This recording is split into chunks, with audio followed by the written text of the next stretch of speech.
ജില്ലാ ആശുപത്രിയിലെ ചികിത്സാ പിഴവുകൊണ്ട് പല്ലശ്ശനയിലെ 8 വയസ്സുകാരിയായ ബാലികയുടെ കൈ മുറിക്കേണ്ടി വന്നത് വളരെ ഗുരുതരമായ അനാസ്ഥയാണ്.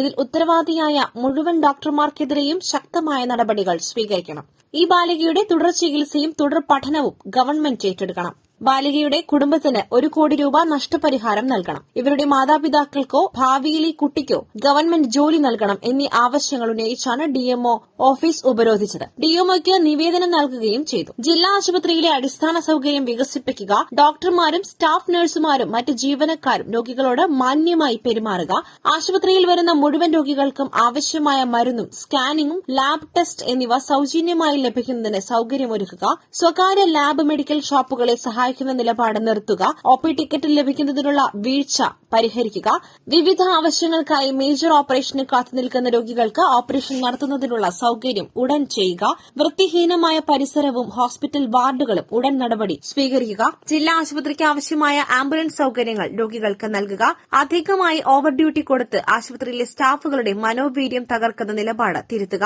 അധികാരമില്ലാത്ത എച്ച്ഡിസി കമ്മിറ്റി പിരിച്ചുവിടുക, ആശുപത്രിയിൽ ആവശ്യമായ ഡോക്ടർമാരെയും നഴ്സുമാരെയും അനുബന്ധ സ്റ്റാഫുകളെയും ഉടൻ നിയമിക്കുക, ജില്ലാ ആശുപത്രിയിൽ വർക്ക് ചെയ്യുന്ന ഡോക്ടർ ഡ്യൂട്ടി സമയങ്ങളിൽ പ്രൈവറ്റ് പ്രാക്ടീസ് നിർത്തലാക്കുക, ഹോസ്പിറ്റൽ ചികിത്സ കൊടുക്കുവാൻ സൌകര്യമുണ്ടായിട്ടും മറ്റു ഹോസ്പിറ്റലിലേക്ക് റഫർ ചെയ്യുന്ന നടപടി അവസാനിപ്പിക്കുക, സ്വകാര്യ ആശുപത്രികളെ സഹായിക്കുന്ന നടപടി ജില്ലാ ആശുപത്രി നിർത്തലാക്കുക എന്നീ ആവശ്യങ്ങൾ ഉന്നയിച്ചാണ് ഡിഎംഒ ഓഫീസ് ഉപരോധിച്ചത്. ഈ ആവശ്യങ്ങൾ അംഗീകരിക്കുന്നതുവരെ നിരന്തരമായ സമര പോരാട്ടങ്ങൾ നടത്തുമെന്ന് ജില്ലാ കമ്മിറ്റി അറിയിച്ചു. ഉപരോധ സമരം ജില്ലാ youth league general secretary Riyas Nalakath, ജില്ലാ ഭാരവാഹികളായ കെ.എം. ഷിബു, ഖാദർ പൊന്നംകോട്, മണ്ഡലം പ്രസിഡന്റുമാരായ യു.ടി. താഹിർ, ഷമീർ ചുങ്കം, ഫിറോസ് മേപ്പറമ്പ്, ഫറൂഖ് തരൂർ, ഷഫീഖ് മേപ്പറമ്പ്, മുബീർ പുതുപ്പള്ളി തെരുവ്, ഷഫീഖ്, ജംഷീർ, കാജ ഹുസൈൻ എന്നിവർ സമരത്തിന് നേതൃത്വം നൽകി. സമരത്തിൽ അറസ്റ്റ് വരിച്ച് ജാമ്യത്തിൽ പുറത്തിറങ്ങിയ നേതാക്കളെ ഹാരാർപ്പണം നടത്തി സ്വീകരിച്ചു.